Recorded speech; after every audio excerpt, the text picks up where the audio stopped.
যারা এরমভাবে কোনোদিন মটন রান্না করে খাননি, আমি তাদেরকে বলবো একবার এরমভাবে রান্না করে খেতে। আমি কথা দিচ্ছি, খুব সুন্দর হয় খেতে। আপনারা বুঝতেই পারবেন না যে এত সুন্দরভাবে মাটনটা রান্না হয়। কিছুই না, সেম প্রসেসেই রান্না করেছি, শুধু কোথাও কোথাও একটু ডিফারেন্স আছে। আর না হলে সব আপনারা যেরমভাবেই মাটন রান্না করেন ঠিক একই রকমভাবেই রান্না করেছি। আমি এখানে 500 গ্রাম মতো মাটন নিয়েছি।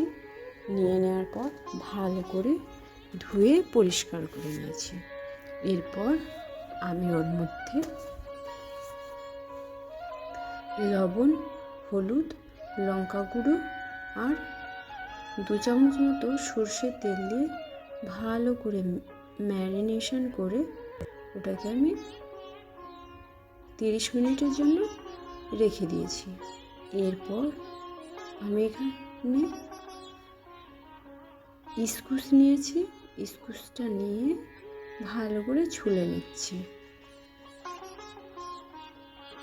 ছুলে নেওয়ার পর আমি ইস্কুসগুলোকে লম্বা লম্বা করে কেটে নিচ্ছি। আমি পাতলা ঝোল বানাবো, কেননা গরম পড়ে গেছে। খুবই পরিমাণে মশলা দিয়ে রিচ করব না, ওই জন্য।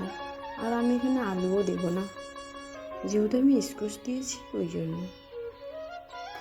জানেন তো, পাহাড়ি এলাকায় এই সবজিটা খুব পাওয়া যায়, আর এখানকার মানুষজন এই সবজিটাকে খুব পছন্দও করে। ভাবলাম আজকে একটু নতুনভাবে মাটনটা বানানো যাক, ওই জন্যই আমি আজকে একটু আলাদাভাবে মাটনটা রান্না করার চেষ্টা করলাম।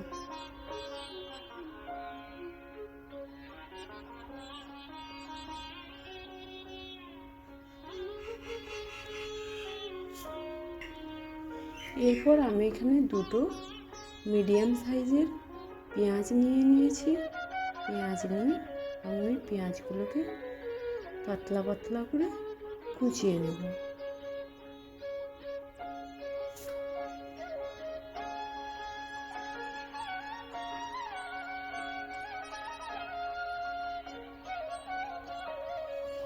এরপর 2টো মিডিয়াম সাইজের টমেটো নিয়েছি, ওইগুলোকেও কেটে নিয়েছি। এরপর একটা কড়াইতে পরিমাণ মতো সর্ষের তেল দিয়ে আমি ওই ইস্কুসগুলোকে ভেজে নেব।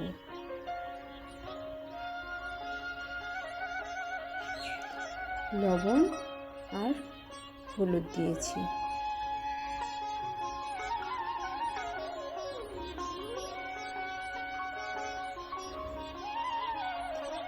আমি খুব সুন্দর করে লাল লাল করে ইস্কুসগুলোকে ভেজে নিচ্ছি। ইস্কুসগুলো আমার ভাজা হয়ে গেছে, এবার আমি তুলে নিচ্ছি।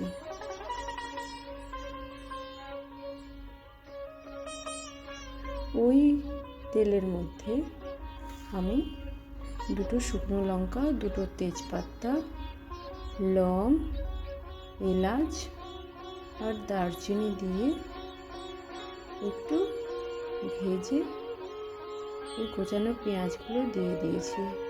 পেঁয়াজ দেওয়ার পর আমি 1 চামচ বড় চামচের আদা রসুনের পেস্ট দিয়েছি, আর ওই কোচানো টমেটো দেওয়ার পর লবণ, লঙ্কা গুঁড়ো, হলুদ গুঁড়ো, জিরে গুঁড়ো আর ধনে গুঁড়ো দিয়ে ভালো করে মশলাটা কষে নেব। মশলাটা আমার খুব সুন্দরভাবে কষা হয়ে গেছে।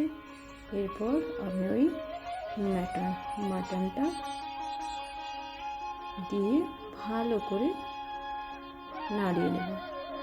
যখনই মাটনটা আমার কষা হয়ে যাবে,